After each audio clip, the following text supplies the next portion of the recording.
Morning. Moss के इस series में मैं यूनिट 1 जो कि simple and stress and strain है उसकी प्रॉब्लम्स को कैसे सॉल्व करते हैं इसको डिस्कस कर रहा था। तो इस लेक्चर में मैं स्टैटिकली इनडिटरमिनेट प्रॉब्लम्स क्या होती हैं और उनको कैसे सॉल्व किया जाता है ये एक्सप्लेन करूँगा, है ना। तो सबसे पहले ये देख लें कि स्टैटिकली इनडिटरमिनेट प्रॉब्लम क्या होती हैं।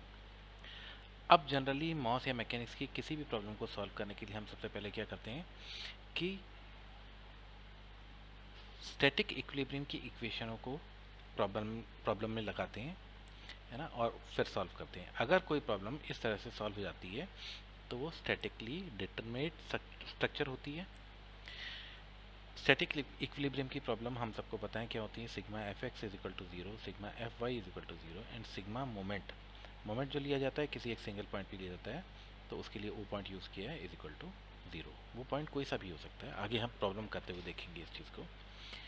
और ऐसे स्ट्रक्चर जहाँ पर कि हम सारे के सारे फोर्सेस, सारे के सारे वेरिएबल्स इन इक्वेशनों को यूज़ करके नहीं निकाल सकते हैं, वो स्टैटिकली इनडिटरमिनेट स्ट्रक्चर कहलाते हैं या हाइपर इलास्टिक स्ट्रक्चर कहलाते हैं।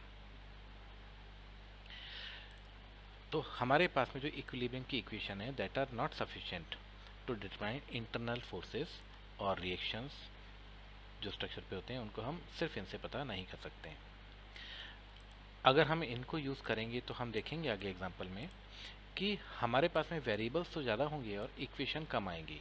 इनसे 1, 2, 3 मैक्सिमम इक्वेशन आ सकती हैं। तो इस तरह से हमारे पास में इक्वेशन तो कम आएंगी लेकिन वेरिएबल ज़्यादा होंगे। तो statically independent structure are often analysed using some other condition, है ना। जनरली हमने अभी जो देखा था एक्सियल डिफॉर्मेशन की, सिंपल एक्सियल डिफॉर्मेशन की जो इक्वेशन थी delta L is equal to P L upon A, generally हम इस इक्वेशन को यूज़ करते हैं। अब इसमें एक और चीज़ है कि इंडिटरमिनेंसी की डिग्री क्या है। तो कुल मिला के जितने अननोन हैं हमारे पास में प्रॉब्लम में और जितनी इक्वेशन है इन दोनों को अगर माइनस करेंगे तो जितना डिफरेंस रह जाएगा वो डिग्री ऑफ इनडिटरमिनेंसी कहलाएगी। तो सबसे पहले मैं एक बहुत सिंपल इनडिटरमिनेट इक्वेशन लेता हूँ। सबसे पहले ये देखेंगे कि डिटरमिनेट है या इनडिटरमिनेट है। ये एक सिंपल बार है, ABC बार है। इस बार के बीच में एकदम 25 किलो न्यूटन का फोर्स लग रहा है और दोनों तरफ से ये बार रिस्ट्रिक्टेड है, इसका मोशन रिस्ट्रिक्टेड है। इसका क्रॉस सेक्शन एरिया दिया हुआ है, यंग्स मॉडुलस दिया हुआ है। अब हमको बी पॉइंट कितना मूव हुआ ये देखना है और रिएक्शन जो वॉल पे हैं वो निकालने हैं। तो सबसे पहले हम क्या करते हैं, इसका फ्री बॉडी डायग्राम बनाते हैं। फ्री बॉडी डायग्राम जो है इसका सिंपल है। दीवार का रिएक्शन RC जो फोर्स लग रहा है वो, ये इसका फ्री बॉडी डायग्राम हो गया। तो इसका फ्री बॉडी डायग्राम हम बनाते हैं सबसे पहले और उसके बाद में हम इक्विलिब्रियम की इक्वेशनों में वैल्यूज़ पुट करते हैं, ठीक है। अब y डायरेक्शन में कोई फोर्स नहीं है तो sigma F Y is equal to 0, मतलब ये एप्लीकेबल नहीं है। कोई भी force perpendicular to the bar नहीं है तो इसमें कोई मोमेंट जनरेट नहीं होगा। सिग्मा m किसी भी पॉइंट पे इसका मोमेंट 0 होगा। तो ये इक्वेशन भी हमारे को नहीं चाहिए, काम नहीं आएगी। हाँ, x डायरेक्शन में जो फोर्सेस हैं अपन यहाँ से देख लें। RA इस डायरेक्शन में है, RC इस डायरेक्शन में है ना, और 25 किलो न्यूटन। तो RA और 25 किलो न्यूटन एक डायरेक्शन में है, RC दूसरे डायरेक्शन में है। फ्री बॉडी डायग्राम बनाने के और भी कई सारे तरीके हो सकते हैं, जैसे ये भी एक फ्री बॉडी डायग्राम है। इसमें RA मैंने उल्टा ले लिया लेकिन इससे कोई फ़र्क नहीं पड़ता है। अगर मैंने RA का कोई भी डायरेक्शन एज्यूम किया है, अगर वो डायरेक्शन एक्चुअल में नहीं है तो RA की वैल्यू जो मैं निकालूंगा वो नेगेटिव में आ जाएगी। RA या किसी भी फोर्स की वैल्यू अगर नेगेटिव में आ रही है तो जो एज्यूम किया मैंने डायरेक्शन वो डायरेक्शन एक्चुअल में नहीं है, उससे उल्टा डायरेक्शन मेरे को करना पड़ेगा।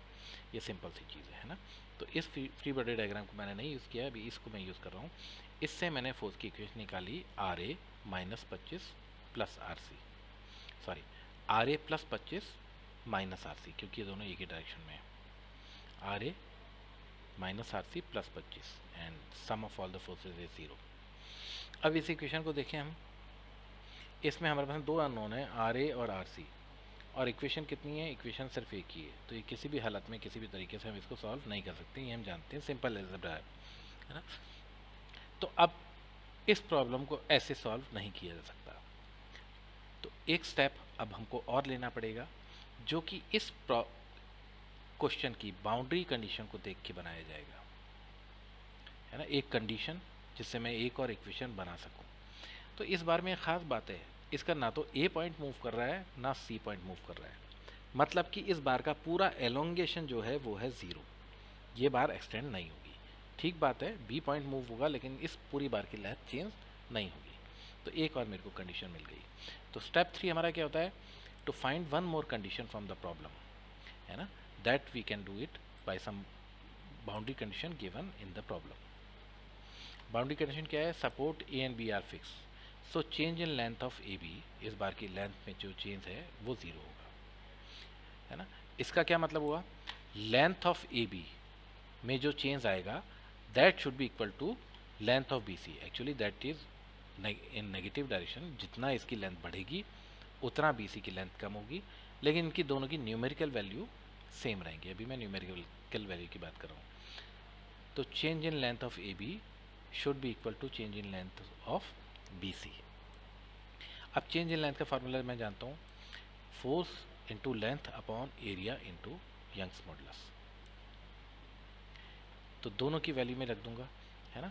यहाँ पे आर ए रिएक्शन ए है, आर सी रिएक्शन सी है, ठीक है, डन। तो हमारे को एक और इक्वेशन मिल गई हमारे को, है ना।